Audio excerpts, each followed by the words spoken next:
Hello, everybody, and thank you so much for joining us today. My name is Jonah from Spotlight. I'm delighted to be here, delighted to have you all here with us today. And today we're going to be talking to Nancy Badillo. How are you doing today, Nancy? I am doing great. Thank you so much, Jonah, for having me again. But I'm doing great. Yeah. Well, and I want to get a couple things out of the way. First and foremost, hop in the comments. Let us know you're here, something you're excited to learn, how you heard about Nancy, how you heard about Spotlight, and throughout the event, ask any questions you might have. We're going to be trying to cover a lot here today. So pop any questions in, any comments. If something resonates with you, throw a thumbs up or a smiley face in the comments. And if you're watching the replay as well, there will be a replay available. It'll be here on the Spotlight by Teachable YouTube channel. It'll also be on the spotlightapp.io website or emailed to you along with some additional offers if you RSVP'd to the event.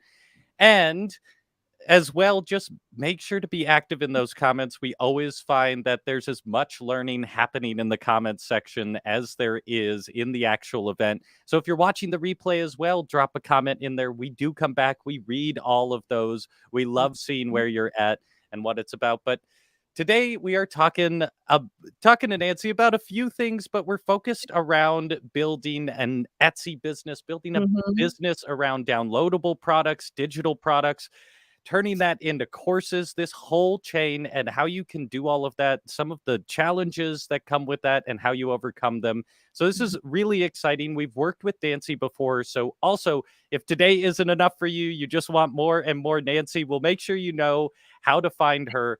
But we also have plenty of past events on the Spotlight by Teachable YouTube with her. So, go check those out as well. But, Mhm. Nancy, let's just dive in and get started. And first, Okay. for anyone who doesn't know you well or just learned about you, can you give a little bit of a background story, maybe where you got started, how you transitioned into the digital products industry, and kind of where you are now? Those three Of points, course. if you can. Yeah. Of course. So I started back in 2009, actually.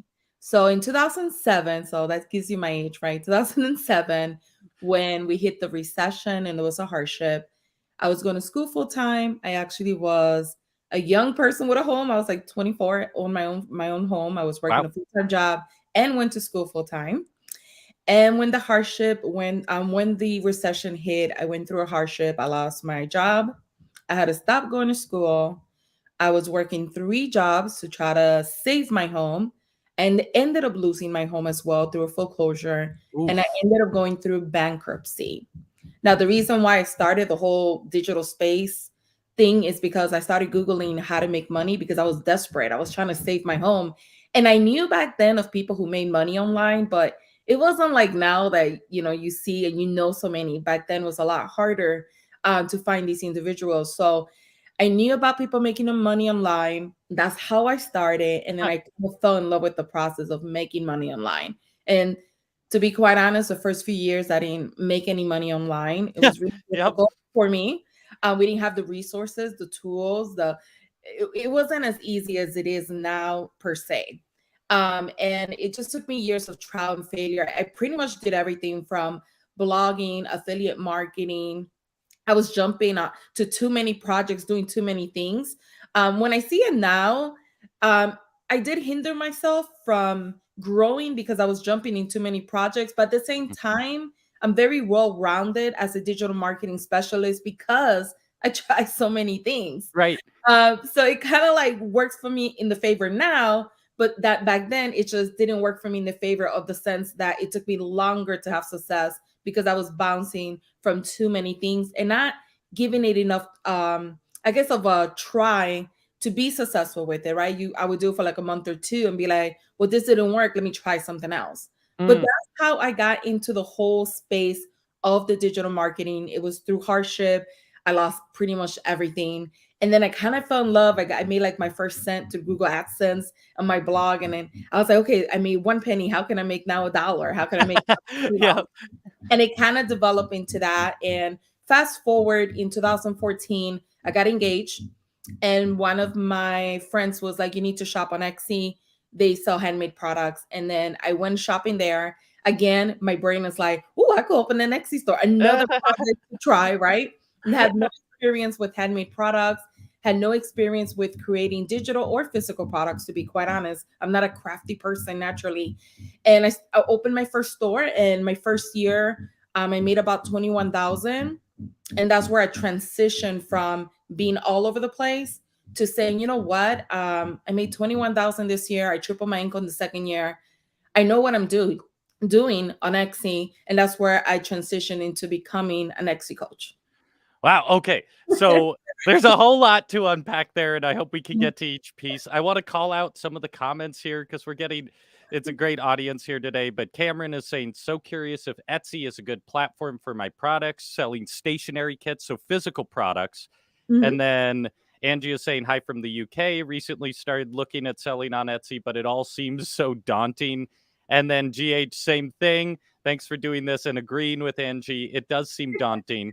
So I totally empathize so deeply with that tendency just to like see an opportunity and be like, this is my thing now, or this is my thing now. Uh-huh. Mhm. So I'm curious, when it came to Etsy and you found an opportunity there, you can sell digital or physical products on Etsy. You specialize in digital products.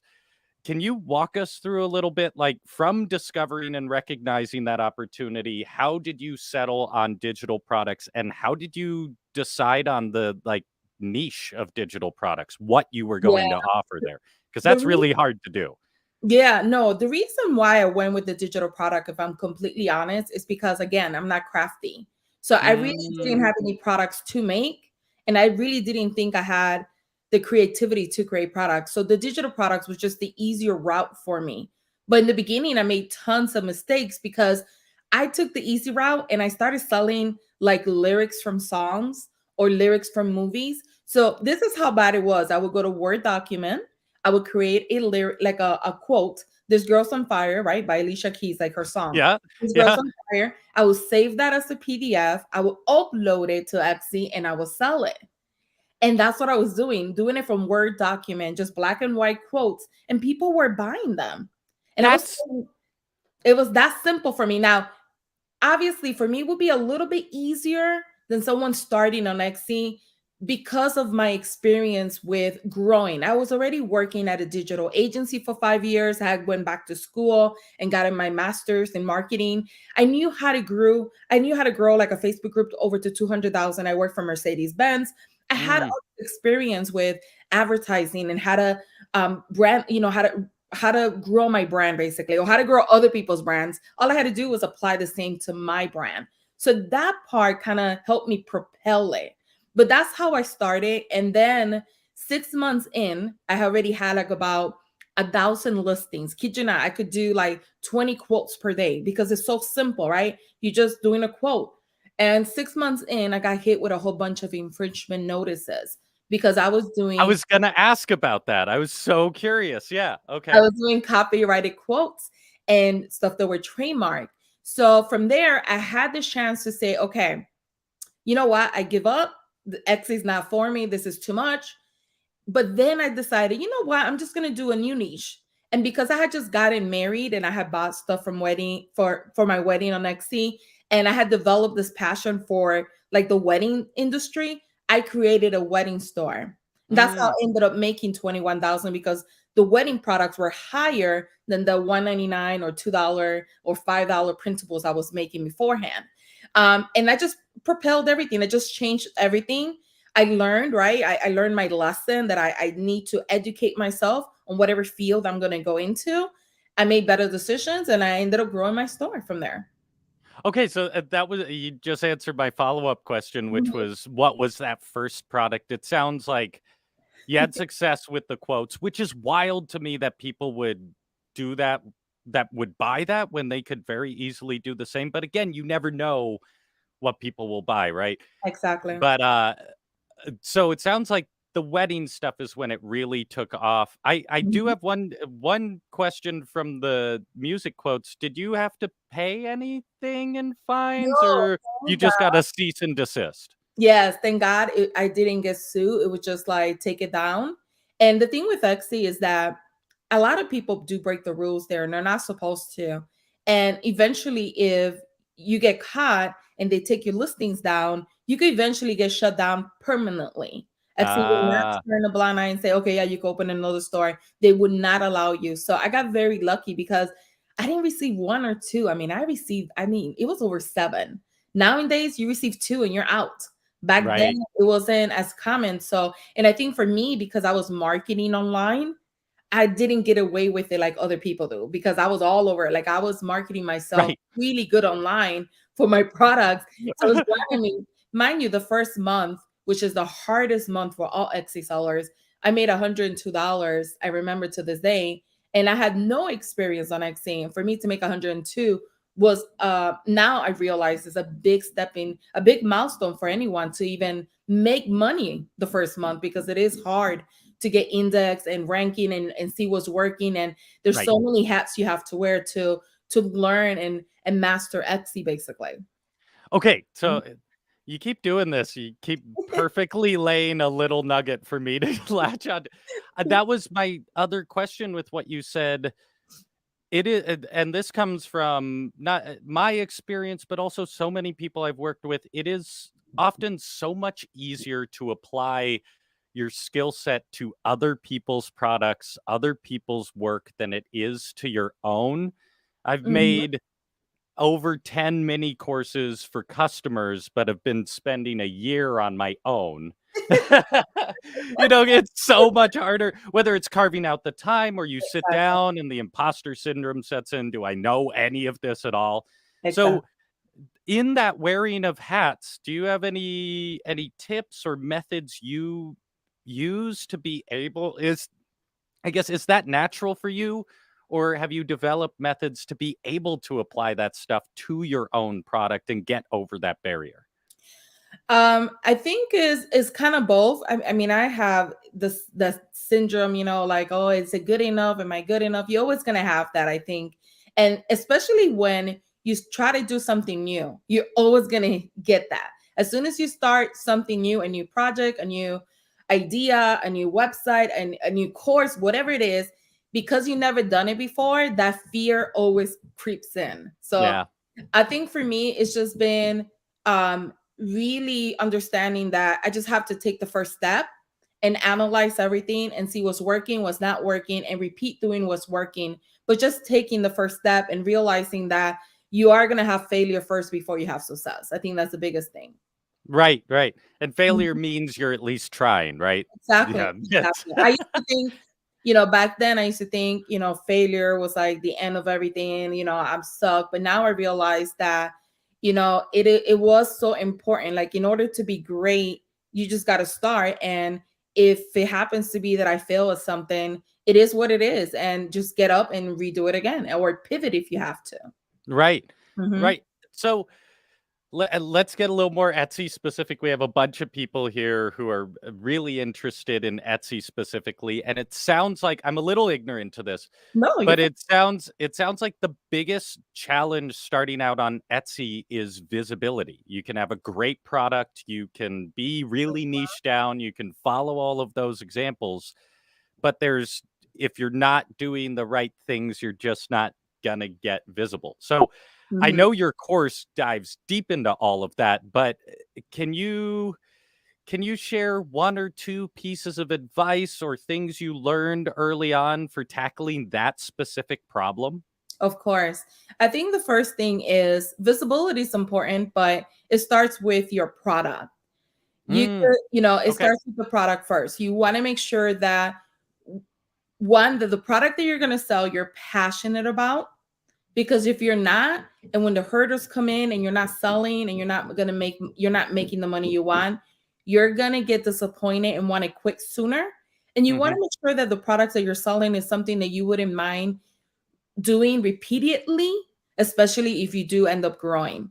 Secondly, what you want to do is a lot of people say you cannot make money on Etsy, whether it's physical or digital, because it's oversaturated. In reality, I don't think it is because if you look at the marketplace, there's about 97 million shoppers and like 4.6 from the last time I checked sellers.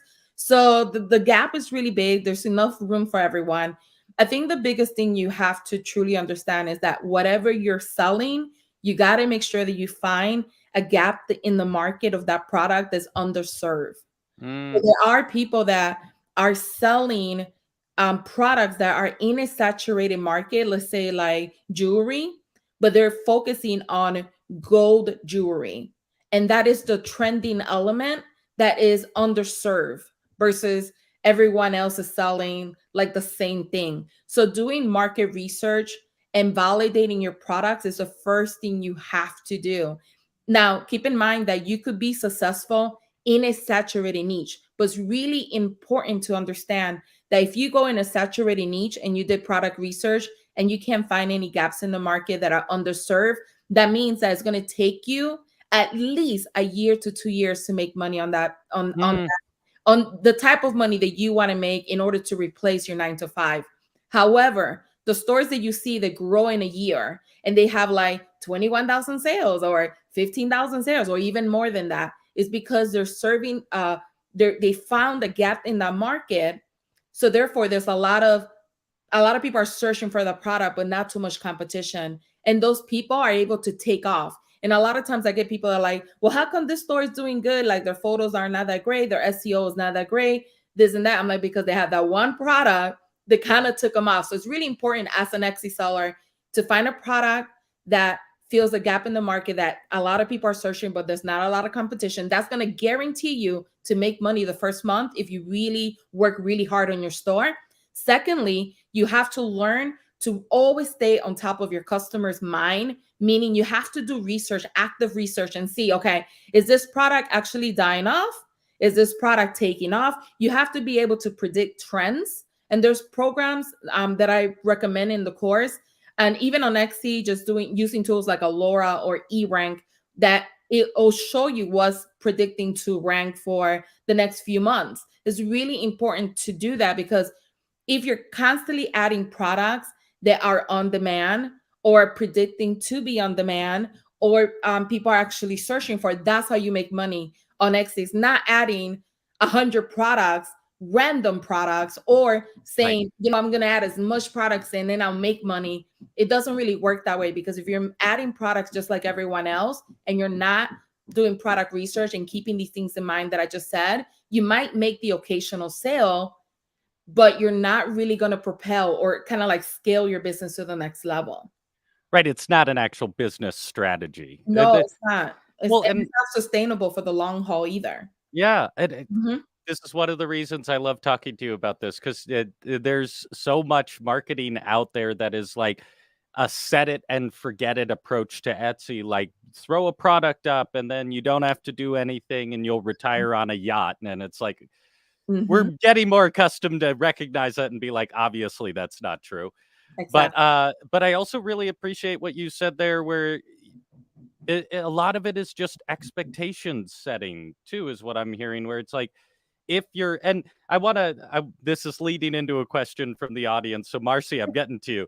But I've been in that debate where it's like if you're really passionate about something but it's in a saturated market, that's okay, but you need to set your expectations. Mhm. Or if you're interested in really making a business and that's your number one goal, you have to serve a market. Like, Exactly. that is so valuable just to wrap your head around, and either is fine, but set your expectations. Exactly. I tell Yeah. people that all the time. I tell people like when they're like, I'm not growing on Instagram, right? But I see these Instagrammers grow fast. I'm like, are you creating regular content like me, which is going to be harder to grow? Because they're creating viral content. It's way different. Setting Yeah. expectations, really understanding that is the same like your store. If you're creating regular products that everyone else is creating and is kind of in a saturated market, it's going to be a lot harder to break through the competition. But when you create products that are kind of, you're filling that gap in the market, man, that's when you start making sales. That's when you'll see the traction and then adapting to that because products fall out of trend all the time. Yeah. So, Yeah. there were people that in 2020 became millionaires selling masks. And if they try to do it this year, they're not, right? It's Right. out of trend. So it's understanding that. Right. Well, and it's so easy to fall into that trap where you see someone making viral content and they have millions of followers. That doesn't mean they have a successful business. And, Mm, like, we've worked with creators who have a few hundred followers who are making six figures because 'cause they're really understanding the whole thing, but trying exactly. to sell to people who followed you because you had a video of you and your dog wrestling is not necessarily gonna work, right? Exactly. Yeah. Well, and I wanted to lead into Marcy's question because this is great, and I know you're always so honest about this stuff, but Marcy is selling, "I have sold on Etsy, okay, Mhm. but not great, and then went to Facebook and sold pretty well." Marcy is selling handmade glass art beads, so physical products, and in that jewelry category. And she's asking, why should I come back and sell on Etsy, or should she? No, I think that if Facebook is working great for you, I would stick with Facebook.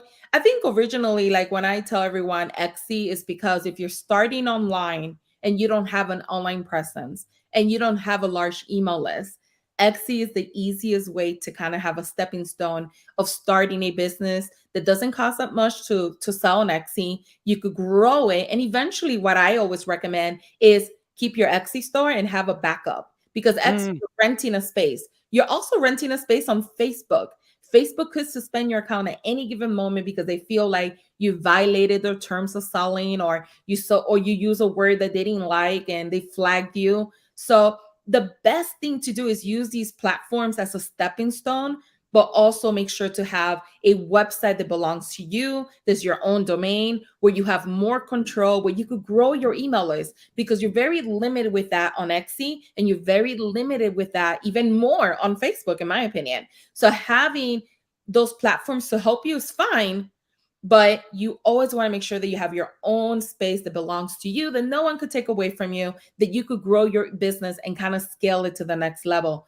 Facebook is great for starting. X is even better, in my opinion. If it's working for you, Marcy, a lot of times we try to change everything. Whatever's working for you, keep doing that. And maybe you could do Facebook and Etsy and have a second a second way to make whatever passive income or another stream of income, right? It doesn't hurt, especially maybe when you started, Marcy, on Etsy, you weren't great with it, right? And now over time, you have gotten more experience. Even on Facebook, you have grown your skills as an entrepreneur. Now maybe you feel like, you know what, maybe I'll give Etsy a shot a little bit more because I understand it more. A lot of times the first time that you start Etsy, like other people were saying, it can become daunting because there's so many hats you have to wear. Not only do you have to understand the actual platform, how Etsy's algorithm works, how Etsy SEO works. For a lot of people, this is the first time ever hearing about SEO, right? right, Um, right. so in my opinion, Etsy is set up in a way, Marcy, that you will have more success because you get found on Etsy's internal ranking system as well as Google versus Facebook. As of right now, it's not set up as a search engine. So you might get your friends and family that might buy, but if you want to kind of scale it, I think, in my opinion, it would be easier, especially if you're doing it organic and you're not running Facebook ad, it would be easier on Etsy. It's just learning how to utilize Etsy and understanding if your product actually sells well on Etsy too. Some products fall flat on Etsy and some products do well. Right, so you have to experiment. Well, and Nancy, you're preaching here, because especially here at Spotlight, we're so heavy on educating people about email marketing and growing an email list. So much for that reason you Mhm. said it's kind of the only platform you actually own. Exactly. And so leading perfectly, and the audience is also doing such a good job today of guiding this conversation. I love it. So Sherry is asking, is there a way to create an email list from your customers on Etsy? Yes. So I know there's big methods for doing this, but can you give a like rough and tumble how you do that? Of course, you can. There's several ways, Sherry, that you could build your email list. First, you could use their approved partner, which is AdWeber, and they actually synchronize your Etsy shop with AdWeber, and they do the emails from the back end. Or you could just sign up for your favorite email provider, whatever you choose, whatever is within your budget as well. And if you set it up yourself, the easiest way to grow your email list is one, promote promote your email list everywhere. You want it one offer an incentive. Nowadays, people don't want to join email lists. It's just another email list. So the fastest way to grow your email list is to provide an incentive, whether it is a discount for their next purchase, whether it's a freebie that you offer, but offering an incentive is going to be the quickest way to grow your list. And then what you want to do is you want to make it visible. You want to make sure that you add that link in your banner and say, go to this link. You want to make sure that you add it in your Etsy listing photo, and it is allowed by Etsy. You want to make sure that you add it in the description of your products. Even though in the description, it won't be a hyperlink that they could actually click, you could just put a little disclaimer, copy and paste this to access, the freebie or whatever you're offering. You could actually add it in the About Me section of your store. That's the only section that you could add hyperlinks that takes them outside of Etsy. So you could add it there and it will be clickable. And then I also recommend adding it to your shop announcement and outside of Etsy. So anywhere and everywhere you promote your business, you should have that link. You should include it in your content marketing strategy. So you're not always promoting, you're not going to always be putting a picture up about your product. One day might be about your product. The next day might be behind the scenes. The next day might be, did you know we have a newsletter? You have to let people know that you have one, because if not, people won't join. And putting it in one place is not enough because people do not read. They don't pay attention. You want to make sure that is everywhere and anywhere. That's why I'm mentioning Right. all these things. And you can also take it to a step further in your Etsy conversations. When you have a conversation, you could add a signature reply automatically. So when you're responding, it's almost like a signature. You added the signature and you could say, thanks for stopping by, your name, your shop name, head on here to grab 10 free whatever, or to grab this printable. So whenever you have conversations with customers, you could just put a PS on the bottom. You don't have to necessarily ask the customer, just have it there available. Somebody might click on it. I love that. So many valuable little chunks in there. And I also love the way you talk about this, because like if you buy anything online, you experience this all the time. Like if you click any ad for a product on Instagram, you're gonna see a pop-up on the website that says sign up for our email list and get 10% off. But Yes, it's so easy to get distracted and disconnected when you're doing it for yourself and go exactly. like, "Oh, that's a strategy." Not Mhm. that they're not the only person that does that works. So, yeah, Exactly. I appreciate the way you break that down. And Sherry, let us know in the comments if that helps. Yeah, and Sherry's saying right now, "So good. Thank you." Awesome. You're So, welcome. appreciate that so much. So, we don't have a lot of time left, but I did wanna touch on one other element of your business, which is at some point you recognized that what you were doing was working well, it was working as a business for you, and you decided to turn that knowledge into a business. When Mhm. did you kind of realize that? And briefly, what was your experience making your first course? Because I know for a lot of creators, that first course is the hardest one to get out. Yeah, it was very hard for me because even though I already had made six figures on Etsy, I still had that am I good enough type of feeling, like, "Oh, are people really gonna listen to me?" So um before Etsy, I was already trying to establish myself online for about 7 or 8 years at that time. But I was just doing too much. Like one day I was teaching people how to grow a blog, because I have several blogs that I make like 10 to 20,000 a month. So I was teaching people how to do that. And then one minute I'm an affiliate marketer, one minute I'm doing something else. But Mm, Etsy was the thing that kind of took my passion to the next level. And because back then there wasn't that many Etsy people, now there's a whole bunch. But I'm like the OG from back in the day mm, when, like creating, being an Etsy coach, there wasn't that many people. I was searching and to learn myself, and I couldn't find anyone. So I told myself, you know what, it would be great if maybe I should niche down and become an Etsy coach. And that's how I transitioned. And what I ended up doing was, my first 3 years, I actually did free critiques for free. So I mm. offered free services. I didn't have a course. I didn't charge anyone for the free critiques. I was just trying to establish myself as an expert on people's eyes. I have over 800 videos on my YouTube channel. Put it that way. That's how much content I was producing. And I did that first. Then I did my course, and it instead of me selling it, I gave it out for free. As a And lead magnet. No, not I guess like Were a you lead collecting generation, emails from I was those people? collecting emails. Okay. Um, but the reason I didn't really want to give it out for free. Obviously, I wanted to charge. But I didn't believe in myself. Even though I was making six figures, even though I have blogging experience and I have these blogs that make a lot of money, I never actually, all the money I made was from selling other people's products or creating my own money through Google AdSense and affiliate marketing. So at that moment, I was really scared of, are people really going to buy my product? So I gave it out for free. And then I did like a little mini course. And then I decided, you know what? I'm not going to sell myself short. I recreated the course, made it better. And that's when I said, okay, I'm going to start selling. And it took off after that. That's so cool. So, we're coming up on time here, but we got some great questions. So I want to answer those and then we'll wrap up a little bit. But Julie was asking a great question. Is it best to pay someone to help you set up your Etsy shop? Do you have any advice on that or like a cap of how much it's worth paying? What's your opinion on that? No, I think honestly, there are some things that you should outsource. Like, if you ever grow a Facebook group, like I have 100,000, I have a lady that helps me. I outsource her to approve posts, stuff like that. When it comes to your business, you need to learn as much as you can about it. I think the minor things that are keeping you busy, outsource that.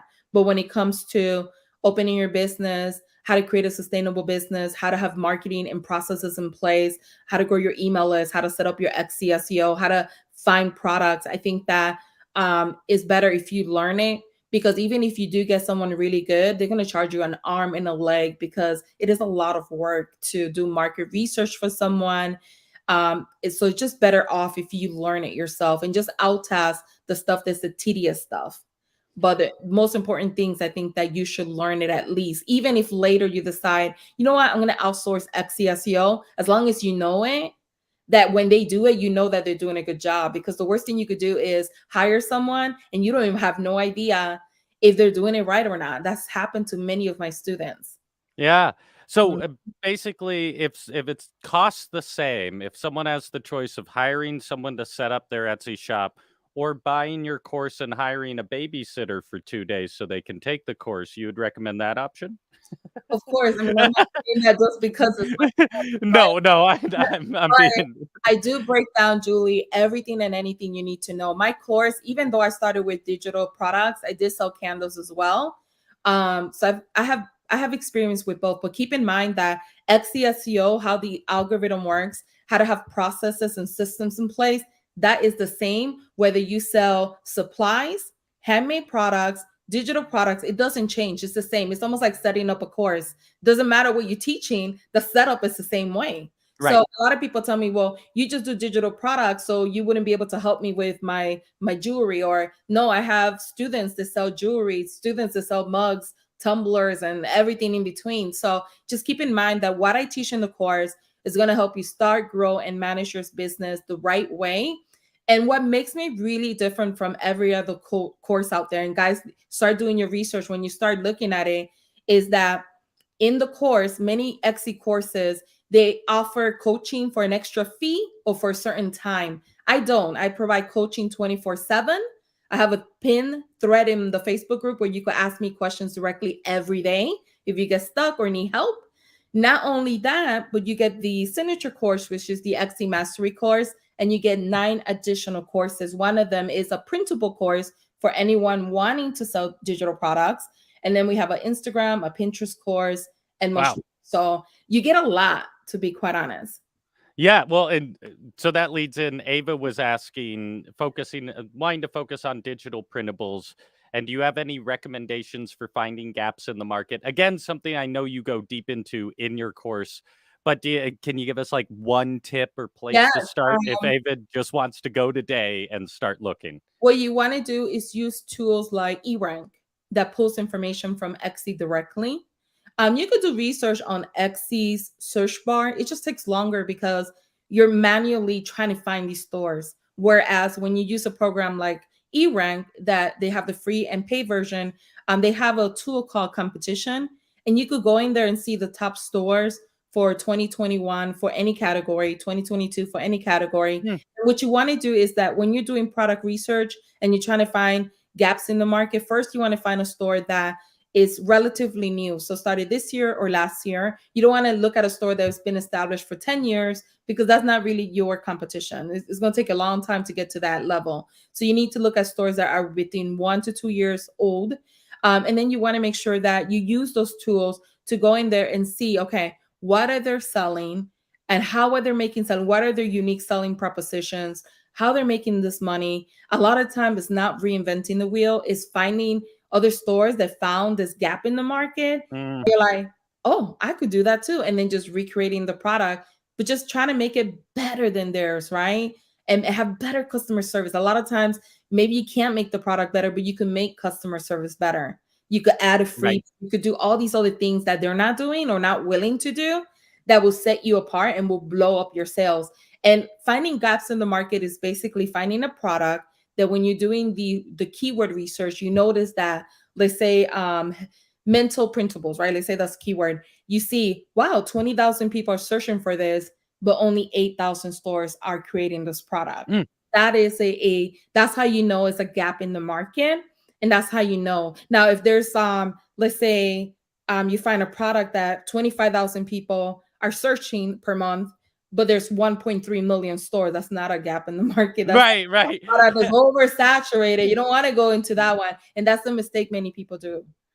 Gotcha. So you're really looking for the summary is like when a lot of people are searching and not enough people are offering, that's an opportunity. Exactly. Exactly. Love That's it. an opportunity that you could take. Mhm. Got two more questions here, and then we'll wrap up. Appreciate your time so much. So, I thought this was a wonderful question. In your experience, is there value or traction in a backstory, for instance, about the seller or artist? Do people pay attention to those things when they are searching? So, is that story-driven narrative valuable in your Etsy store? Yes and no. I think for many people, they're like, I don't have no reviews, so I can't make no sales. Well, guess what? When people do a search, they don't look at your reviews first. They do a search, they see your product, they click on it, and they buy. Then later they realize you got zero or you're new. So a lot of people are not gonna look at first glance your about me story or how many Mhm. sales or how many because they go straight to the product. However, there are people out there that are very particular with who they shop with. And those people would read your story. They will go to your about me section and read your story. Or when you're writing, when I tell people write your description, always write your selling features of the product, talk about the history of the product, why you created it, why it's so special. And that's when you incorporate your own story. Because there Mm, are people that are going to read that, and that story right there could trigger them to be like, oh, I could relate to them, and they feel like you are a person selling this product versus just selling it, if that makes sense. So you yeah. it does play an important role. Does everybody read it? Maybe not everyone. And another important reason why you should always have a backstory, even if you don't add in your description, in your product description, but you add in your about me, is because a lot of times, like BuzzFeed will go to Etsy and pick out random stores and put them in their articles. And a lot of times, I know I got BuzzFeed a few years ago, and they reached out to me because I have my email in my about me section. So you could get Mm, a picture and they will email you, ask you permission. Do you mind if I put some of your wedding stuff? I'm like, sure, why not? I mean, you're driving me traffic for free. So it does have benefits like that, that if you have great products, you might get randomly like a business inquiry from someone just because they read your story and they like your product. Those people will take the time to read it. gotcha. So it's not a make or break in most cases, but But it's valuable and yes, if I yeah. had to say yes or no, I say yes, add it. It doesn't Right. hurt. It just adds more to it. Yeah. Well, I love what you said too. You can cleverly weave your story into your descriptions. It should be present everywhere. Mhm. But yeah, oh, that's so juicy. I love that. And then one more question, then we just gotta wrap up for time here. But vibing with Kiki Love is saying, can you combine selling digital products and physical products in the same shop, or is it better to open a second shop? It depends. If your digital products and physical products are for the same target audience, put them together. It's really, really overwhelming. I have 6 stores. It's really overwhelming to have multiple stores. I'm telling you, I have stores that make a couple sales because I don't even put energy on them. I just put energy on my main money maker. And that's what's going to happen with most people. If you have multiple stores, they're going to fall within the cracks. So you want to make sure that if it's for the same target audience, add it to the same store. If you're trying to create, some people in my students have like a physical product and they sell printables. So they have two separate. So if you want to make a passive income store and another store for your physicals, then separate it.